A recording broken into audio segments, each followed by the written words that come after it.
Arc का क्या मतलब होता है ये आज की इस वीडियो में सीख लेते हैं। वैसे आर्क के अलग अलग कॉन्टेक्स्ट में अलग अलग मतलब हो सकते हैं। इसके मुख्य रूप से दो मतलब होते हैं।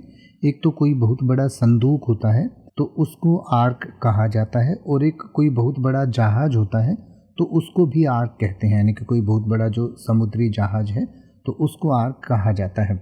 इसका दो जगह पर जिक्र आता है। एक तो बाइबल में नोहा का जो आर्क है उसने बहुत सारे लोगों को बचाया था, या अपनी फैमिली को उसने जिस बड़े से वेसल में यानी कि बड़े से आर्क में बचाया था तो उसको आर्क कहा गया है। दूसरा एक और बाइबल में ही जिक्र आता है आर्क का, जिसमें ये कहा गया था कि कुछ आदेश की 10 जो पट्टियां हैं उन्हें किसी बहुत बड़े बक्से में रखकर कहीं ले जाया गया था तो उसको भी आर्क कहा गया था।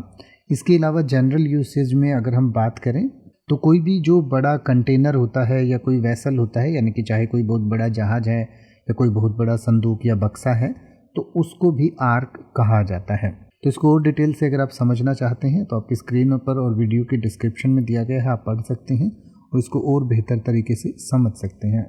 अब आप ऐसे ही किसी भी वर्ड का मतलब हिंदी और इंग्लिश में YouTube पर सर्च कर सकते हैं। आपको मेरी वीडियो मिल जाएगी जिसमें आप बिना किसी फालतू बकवास के सीधा उस वर्ड का मतलब समझ पाएंगे। तो ऐसी ही वीडियोस को देखते रहने के लिए चैनल को सब्सक्राइब करें और बेल आइकन को प्रेस करें।